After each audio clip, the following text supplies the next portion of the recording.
Hi there. This is part 3 of radicals, in which we consider a couple of things. We learn how to simplify radicals with variable radicands.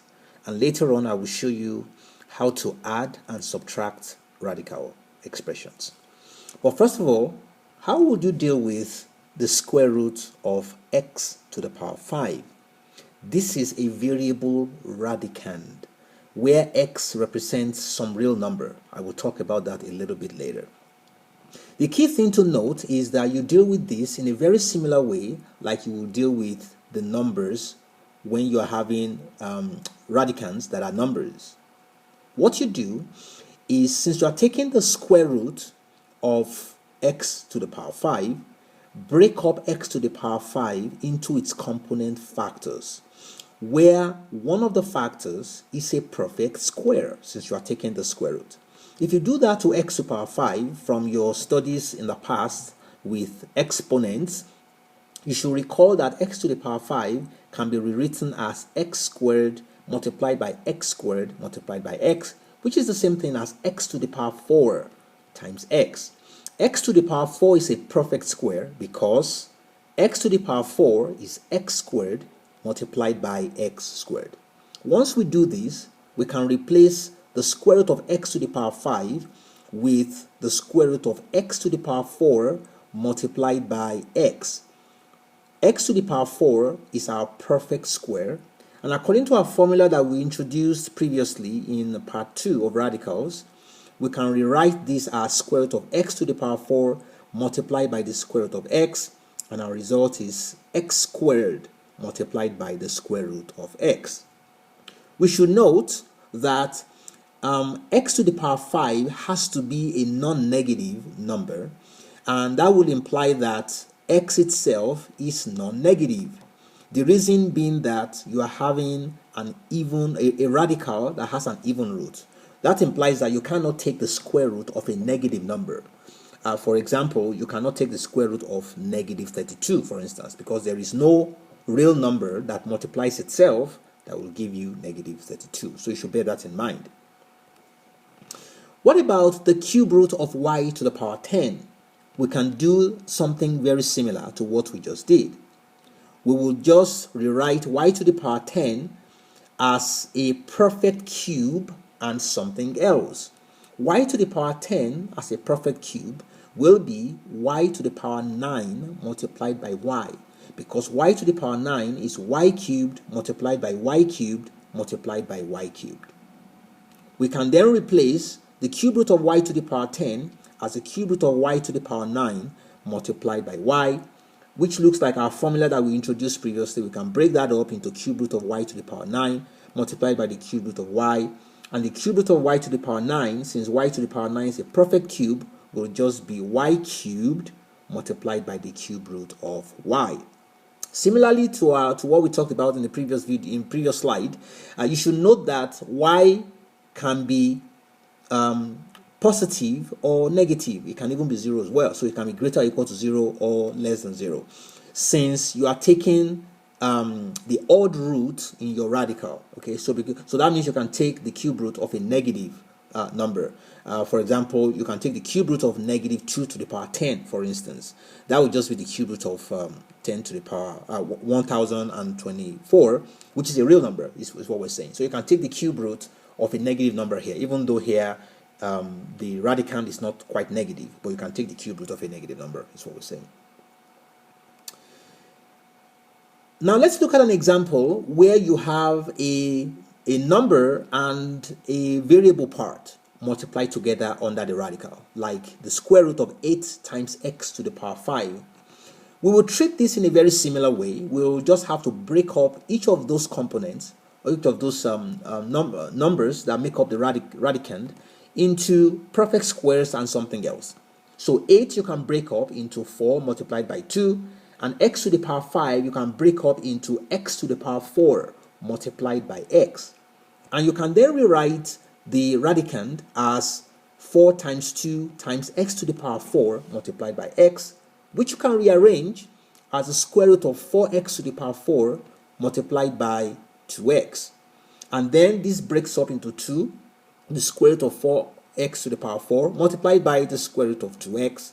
And since 4x to the power 4 is a perfect square, the square root of 4x to the power 4 will be 2x squared, and the result there will be 2x squared multiplied by square root of 2x. Once again, please note that your x here has to be non-negative, since if your x were to be negative, that means you are going to be taking the square root of a negative number, which you cannot do. Okay, so if you take a negative number and you raise it to power 5, your result will be negative. Another example here, the cube root of 16 r to the power 4. We will treat this in a very similar way.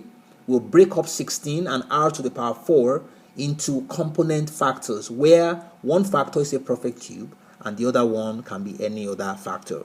And that breaks up here as 8 times 2 and r cubed multiplied by r. R cubed is a perfect cube. And then we can replace the radicand with our component factors, 8 times 2 times r cubed times r, and we can rearrange as a cube root of 8r cubed, which is a perfect cube, multiplied by 2 times r. This can break up according to our formula as the cube root of 8r cubed multiplied by the cube root of 2r, and our result will be 2r times the cube root of 2r. I have a question for you here. I just want to see if you've been following me. What kind of value do you think r can be? Can it be positive and non-negative, that is r greater or equal to 0? Or can it be negative? Or can it be both positive and negative, including 0? What do you think r can be? Well, if you've been following along, I think your answer there should be that r can be both non-negative and negative as well, because you are taking the cube root of 2r. We are taking the odd root in your radical. So r can be both positive and negative, including 0. The second thing that I wanted to talk about in this video is how to add and subtract radical expressions. You will recall from your previous studies how to add algebraic expressions like the one shown here. X plus 2y minus z plus 3x minus y plus 4z. After opening the brackets, you will remember the terminology like terms. You want to collect things that look similar, that you can combine together. In this example, you can see that x and 3x will be like terms. 2y and negative y will be like terms, and z or negative z and 4z would also be like terms. So once the bracket is opened up, as shown, you can simply combine those like terms together. X plus 3x plus 2y minus y minus z plus 4z, which gives you 4x plus y plus 3z. X plus 3x is 4x. 2y minus y is y, and negative z plus 4z will be positive 3z. Instead of having x and y and z in this example, what if I had root 2 as x, root 3 as y, and root 5 as z? I will have an expression that looks very similar to the one I described previously, and we can treat this in a very similar way. The like terms we can identify. You can see you have root 2 and 3 multiplied by root 2. The root 2 makes them like terms. It's like having x and 3x. Similarly, positive 2 root 3 and negative root 3 will be like terms, and negative root 5 and 4 root 5 would also be like terms, so that once we open up the brackets, we can combine the like terms. 2 plus 3 root 2 plus 2 root 3 minus root 3 minus root 5 plus 4 root 5, which would give us 4 root 2 plus root 3 minus 3 root 5. This is the kind of example we're going to deal with next. Look at this. The square root of 63 plus the square root of 40 minus the square root of 90 minus the square root of 28. Ordinarily, it looks like there are no like terms here to combine. However, if you simplify this radical the way we had done previously, you will see that like terms pop right out. Root 63 you can rewrite as square root of 9 multiplied by 7.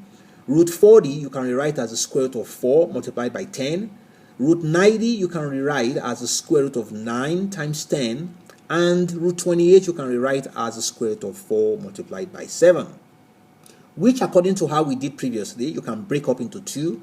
And your result will be 3 root 7 plus 2 root 10 minus 3 root 10 minus 2 root 7. Now you can see that you have like terms. You can see that 3 root 7 and negative 2 root 7 are like terms, and 2 root 10 and negative 3 root 10 are also like terms, which if you combine, you can rewrite as 3 root 7 minus 2 root 7 plus 2 root 10 minus 3 root 10, and your final result there would be root 7 minus root 10. What about an example in which you are having variable radicands? You can treat in the same way. You can add and subtract the radical expressions in a very similar way. Once you break up the radicands into their component factors that satisfy what we need, because we're taking square root here, we want a perfect square and something else for each one of those as shown. Once we do this, you can rewrite the radical as 5 root 4x squared times 2x, because 4x squared is a perfect square. Similarly, you can rewrite the second radical as 4y times the square root of 25y squared multiplied by 3y, because 25y squared is a perfect square. Similarly, 9 times y to the power 4 is a perfect square, and 25 is a perfect square for the fourth radical. You can break this up and you will have the square root of 4x squared. That will give you 2x, so you have 5 times 2x. The square root of 25y squared is 5y, so you have 4y times 5y times root 3y. And then you have 9y to the power 4. The square root of 9y to the power 4 is 3 times y squared. And finally, the square root of 25 is 5, so you have 3x times 5 multiplied by square root of 2x. Which, if you rewrite again, you would have 10x root 2x plus 20y squared root 3y minus 6y squared root 3y minus 15x root 2x. You can see that you have like terms here. You can see that 10x root 2x and negative 15x root 2x are like terms. 20y squared root 3y and negative 6y squared root 3y are also like terms.